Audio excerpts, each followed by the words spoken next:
வணக்கம் ஃப்ரெண்ட்ஸ். லக்ஷ்மி அவர்கள் எழுதிய இதோ ஓர் இதயம், அத்தியாயம் 14. இந்த சில மாதங்களில் பவுலாம்பிகை மருத்துவமனை பல வழிகளிலும் அபிவிருத்தி அடைந்து விட்டிருந்தது. தொடக்க காலத்தில் எக்ஸ்ரே பகுதி செயல்படாது, இயந்திரங்கள் மீது பொருத்தப்பட்டிருந்த பிளாஸ்டிக் உரை கூட நீக்கப்படாது, பல என்ற அலங்கார பொருள் போல் அத்தனை பணத்தையும் விழுங்கிவிட்டு வீணே உட்கார்ந்திருந்தன. எக்ஸ்ரே படம் எடுக்க வேண்டிய நோயாளிகளை அண்மையில் இருந்த திருச்சி நகருக்கு ஆம்புலன்ஸ் வண்டியில் அனுப்பி வைக்க வேண்டியிருந்தது. இதேபோல் ரத்தம் முதலியவற்றை பரிசோதிக்கும் சோதனை சாலையில் எல்லா விதமான மருந்துகளும் சாதனங்களும் இருந்தும் அதை திறம்பட நடத்த தொழிலில் பயிற்சி பெற்ற ஓர் இயக்குனர் இல்லாத குறை பெரும் குறையாகத்தான் இருந்தது. சில நாட்களுக்கு முன்னர் மருத்துவமனையில் பெருமாற்றம் ஏற்பட்டுவிட்டது. எக்ஸ்ரே பகுதியில் மேற்கொண்டு சிறப்பாக வேலை செய்ய முருகேசன் என்பவர் சேர்ந்தார். அதேபோல் பரிசோதனை சாலைக்கும் திறமை மிக்க காசுலிங்கம் கிடைத்துவிட்டார். சண்முகத்திற்கு மகிழ்ச்சி கற்றுக்கொள்ளவில்லை. நகரத்தில் உள்ள பெரிய மருத்துவமனைகள் போல் பவுலாம்பிகை மருத்துவமனையும் விரைவில் பேரும் புகழும் அடையக்கூடும் என்ற அபார நம்பிக்கை நெஞ்சை நிறைக்க அவன் ஒவ்வொரு பகுதியையும் கவனமாக பார்வையிட்டு கொண்டு வந்தான். எக்ஸ்ரே படங்கள் சிலவற்றை கத்தியாக கையில் அடுக்கி பிடித்து கொண்டு நர்ஸ் நவநீதம் அவனிடம் வேகமாக வந்தாள். அந்த பெண் பானு இப்போ நல்லா குணமாகிவிட்டாள், எழுந்து நடக்க முடிகிறது. அண்ணனுடன் நேற்று ஆஸ்பத்திரிக்கு எக்ஸ்ரே எடுக்க வந்தாள். நெஞ்சு வலி தலைவலின்னு சொல்லிக்கிட்டு இருந்தாளேன்னு டாக்டர் வைத்தியநாதன் இந்த படங்களை எடுக்க சொன்னார்.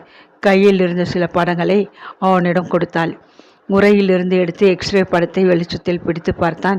நிம்மதியாக மூச்சு விட்டான். விபத்து அத்தனை பெரியதாக இருந்தும் ஆச்சரியமாக விழா எலும்பிலோ கை கால் மண்டை எலும்புகள் எதிலும் ஒரு சிறு விரிசல் கூட காணவில்லை. எல்லாம் ஒழுகாங்க இருந்தன. என்ன அதிசயம்! வெளிக்காயத்துடன் அத்தனை பெரிய விபத்தில் இருந்து அவள் பிழைத்து விட்டாளே! அதிசயம்தான் டாக்டர். ஓர் எலும்பு கூட உடையலை. அந்த பெண்ணுக்கு ரொம்ப இரக்க மனம். பெருத்த மழையிலே பழைய மாட்டு கொட்டகையின் சுவர் ஒரு பக்கம் சரிய தொடங்கியது. கவனிச்சிட்டு அதிலே கட்டியிருந்த பசு கன்றுக்குட்டியை அவிழ்த்து விட்டு காப்பாற்ற ஓடினாளாம். கன்றுக்குட்டி துள்ளி வெளியே ஓடிவிட்டது. அவள் திரும்ப முன் கொட்டகை இடிஞ்சு அப்படியே விழுந்து விட்டதாம். ஒரு வாயிலா ஜீவனுக்கு அவள் காட்டிய கருணை வீணாகலை. பிழைச்சிட்டாள். நவநீதம் படப்படவென்று பேசினாள். அப்பொழுதுதான் அவனுக்கும் நினைவு வந்தது. பல நாட்களாக அவன் பானுவை நேரில் சென்று கவனிக்க முடியவில்லை. உதவி மருத்துவர் வைத்தியநாதனைத்தான் அனுப்பி வைத்தான். இன்று அவன் கட்டாயம் நேரில் சென்று பார்க்க வேண்டும். நெற்றியில் தையலை பிரித்தாகிவிட்டது. அதனால் ஏற்பட்ட தழும்பு முகத்தை பாதிக்கிறதா, இன்னும் தலைவலி வருகிறதா தெரிந்து கொள்ள வேண்டும் என்ற ஆவல் அவனுக்கு. காலை 10 மணி அளவில் தேநீர் அருந்த அவர்கள் அனைவரும் சிறிது நேரம் ஓய்வு எடுத்துக்கொள்வது உண்டு. அந்த இடைவேளையின் போது அவன் ஸ்கூட்டரில் மருந்து பையுடன் கிளம்பிவிட்டான். வாயிலில் வண்டியை விட்டுவிட்டு இறங்கினான்.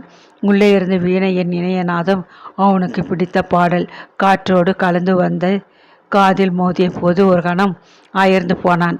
அவன் குடும்பத்தினருக்கு சங்கீதத்தில் பித்து. மறைந்த தந்தை நன்றாக பாடக்கூடியவர்.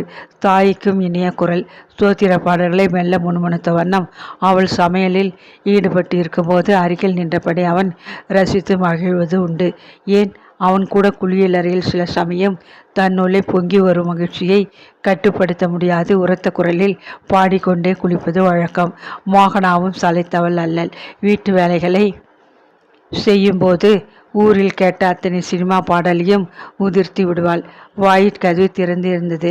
மெல்ல மருந்து பெட்டியுடன் உள்ளே நடையில் வந்து நின்று கொண்டு மிஸ்டர் சிதம்பரம் என்று மெல்லிய குரலில் கூப்பிட்டான். வீணை ஒளி நின்றது. கூடத்திலே விரித்து கிடந்த சமகாலத்தின் மீது அதை வைத்துவிட்டு எழுந்தாள் பானுமதி. வாங்கோ டாக்டர், உட்காருங்கோ. ஓர் இருக்கையை காட்டி உபசரித்தாள். அவன் சுற்றுமுற்றும் தயக்கத்துடன் பார்ப்பதை உணர்ந்து, அண்ணா கடை தெருவு வரைக்கும் போயிருக்கிறார், இப்போ வந்துடுவார், உட்காருங்கள், மீண்டும் உபசரித்தாள். பல நாட்களுக்கு பின்னர் அவளை அவன் இப்போது பார்த்தான். சிராய்ப்பு காயங்கள் அனைத்தும் ஆறி அடிபட்டு கண்டி கருத்து விட்டிருந்த கழுத்துப்பட்டை தோல் குடமாகி அவன் அன்று கோயிலில் பார்த்த பெண்ணாக அதே அழகுடன் அவள் விளங்கினாள். வீணை வாசிப்பீங்களா? வியப்புடன் கேட்டுவிட்டு நெற்றி காயத்தின் வடுவை கண்களால் மெல்ல ஆராய்ந்தான். ஒரு சிறு கீறல் போல் நெற்றி முடியடிய அதுவும் மறைந்து கொண்டு ஒரு துளி மட்டுமே தெரிந்தது.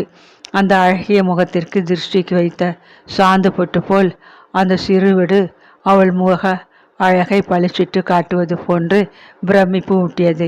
நல்லா வாசிக்கிறீங்களே, ரொம்ப நாள் பயிற்சியா என்று கேட்டான் அவன். அண்ணாவுக்கு என்னை சகல கலாவல்லியாக்கி விட வேண்டும்னு ஆசை. திருச்சிக்கு அனுப்பி பியூசி வரை படிக்க வச்சார். அவர் வெளிநாடு போனதும் என் படிப்பு நின்று போச்சு. திரும்பி வந்ததும் முதல் வேலையாக எனக்கு நிறைய பணம் செலவழித்து வீணை வாசிக்க ஏற்பாடு செய்தார். 3 வருட பயிற்சி தான், அதிகம் இல்லை.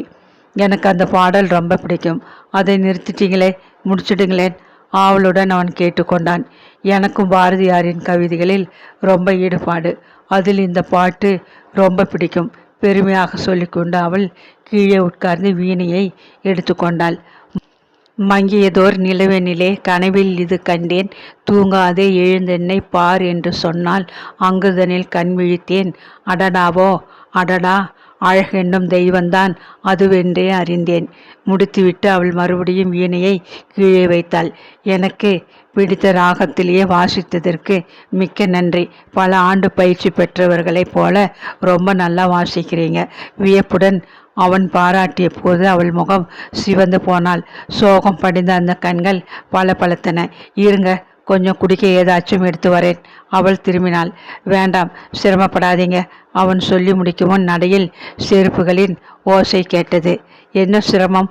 அன்னைக்கு கொட்டின மழையிலே நீங்கள் எடுத்துக்கொண்ட கஷ்டத்தை விடவா பெரியது? பாலை காய்ச்சி எடுத்துட்டு வாமா. இப்போ டாக்டர் டீ சாப்பிட்ற நேரம், தாகமாக இருக்கும். அண்ணன் சிதம்பரம் உத்தரவிட்டு கொண்டு உள்ளே வந்தான். இப்போ தான் வந்தேன். உங்ககிட்டயே நேரே சொல்லிட்டு போகணும்னு காத்துட்டு இருந்தேன். சண்முகம் தடுமாறினான்.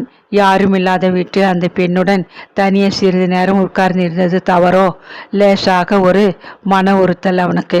இன்னைக்கு நீங்கள் வந்தது நல்லதா போச்சு. இல்லாட்டி நானே பானுவோட ஆஸ்பத்திரிக்கு வந்து உங்களை கண்டு ஆலோசனை கேட்கலாம்னு எண்ணிக்கிட்டு இருந்தேன். இத்தனை பெரிய ஆபத்தில் இருந்து காப்பாற்றினதற்கு பழனி ஆண்டவருக்கு பாலாபிஷேகம் செய்வதாக வேண்டிக் கொண்டேன். பானுவால் ரயில் பிரயாணம் செய்ய முடியுமா?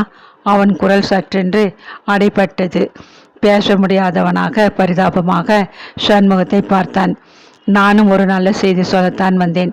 எக்ஸ்ரே படங்களை பார்த்தேன். மண்டை எலும்பில் விரிச்சல் ஏதும் கிடையாது. சில நாள் வெளியூர் போய் வந்தால் விபத்தின் அதிர்ச்சி தானா அடங்கி போகும். தலைவலி, மண்டை குடிச்சல் எல்லாம் மறைந்து விடும். கவலை வேண்டாம் என்றான் சண்முகம். நல்ல பிரயாணம் பண்ண முடியும்னு நான் சொல்றேன். அண்ணன் கேட்க மாட்டேங்கிறார்.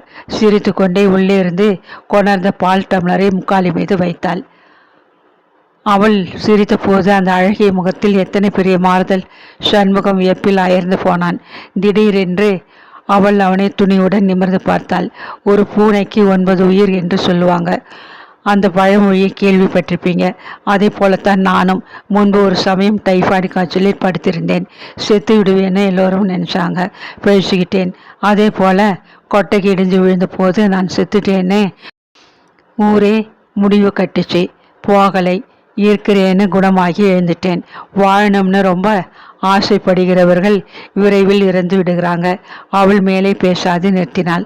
அந்த வார்த்தைகளில் கொந்தளித்த கசப்பை சண்முகம் புரிந்து கொள்ள முடிந்தது. ஊரில் இருந்து அத்தை கொடுத்து அனுப்பிய நேர்முழுக்கை டாக்டர் சாப்பிட்டு பார்க்கட்டும். பேச்சை மாற்றினான் சிதம்பரம். அவள் உள்ளே சென்றாள். சற்றென்று சிதம்பரம் எழுந்து சண்முகத்தின் கைகளை ஆதரவாக பிடித்து கொண்டான். உணர்ச்சி வசத்தில் அவன் உடல் முழுவதும் நடுங்கியது.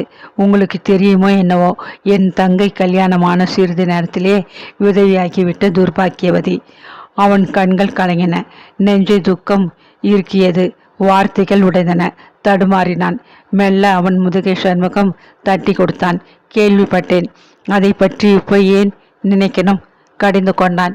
தினமும் என் தங்கையை வெள்ளை புடவையும் விபூதி நெற்றியுமா பார்க்கும்போது நினைக்காமல் இருக்க முடியலை டாக்டர். உங்களை வெறும் வைத்தியர் என்று மட்டும் நான் மதிக்கவில்லை. குடும்பத்து நண்பர் என்ற நிலையில் உங்கள் மேல் எனக்கு ஒரு பிடிப்பு ஏற்பட்டிருக்கிறது. மனம் விட்டு சொல்கிறேன்.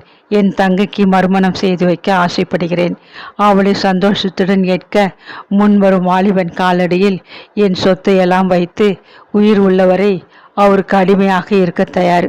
இந்த கிராமத்திலே அப்படிப்பட்ட சீர்திருத்த மனப்பான்மையுடைய மனிதர்கள் அதிகம் கிடையாது. குழம்பிக் கொண்டிருக்கிறேன். தங்கையிடம் இதை பற்றி பேசியிருக்கிறீங்களா? லேசாக 2 தடவை சொல்லியிருக்கிறேன். பத்திரிகைகளில் மணமகன் தேவை என்று விவரமாக விளம்பரப்படுத்தி பார்ப்பதுதானே. ஒரு சமயம் விளம்பரம் மூலம் தேர்ந்தெடுப்பவன் குணவானாக அமையாது காசைப்பட்டு கைம்பெண்ணை கட்டி கொள்கிறவனாகிவிட்டால் பிறகு அவள் வாழ்க்கை இப்பொழுதை விட கொடுமையாகி விடுமே.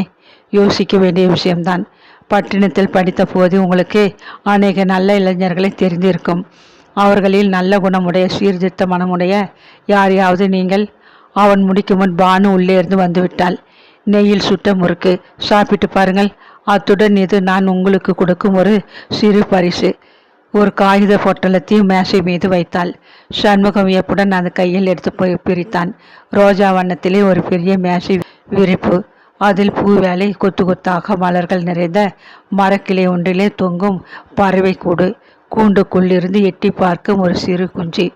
எனக்கா இந்த பரிசு? எதற்கு? என்னை கவனித்ததற்கு. நீங்கள் பணம் வாங்க மறுத்ததாக அண்ணன் சொன்னார். வைத்திய கடனை வைத்துக் கொள்வது பிசுகாற்றே. அதனால் ஒழிந்த வேளையில் இந்த மேசை விரிப்புக்கு பூ வேலை செய்தேன். மெல்ல சிரித்தாள் அவள். நான் வீட்டுக்கு எடுத்துக்கொண்டு போகும் முன் இந்த குஞ்சி கூட்டை விட்டு பறந்து விடும் போலிருக்கே. அவன் வேடிக்கையாக சொல்லிவிட்டு சிரித்தான் கூட. சிதம்பரமும் வாய்விட்டு மகிழ்ச்சியுடன் உறக்க சிரித்தான். மூக்கு முகமும் சிவக்க பானுமதி அவனை நிமிர்ந்து பார்த்தாள். இது ஒரு சிறகு ஒடிஞ்ச குஞ்சு, பறக்காது. கவலைப்படாமல் எடுத்து போங்கள். அவள் புன்னகையுடன் தான் சொன்னாள். ஆனால் அதில் பொதிந்து நின்ற வேதனை சண்முகத்தின் நெஞ்சிலே ஈட்டியாக பாய்ந்தது.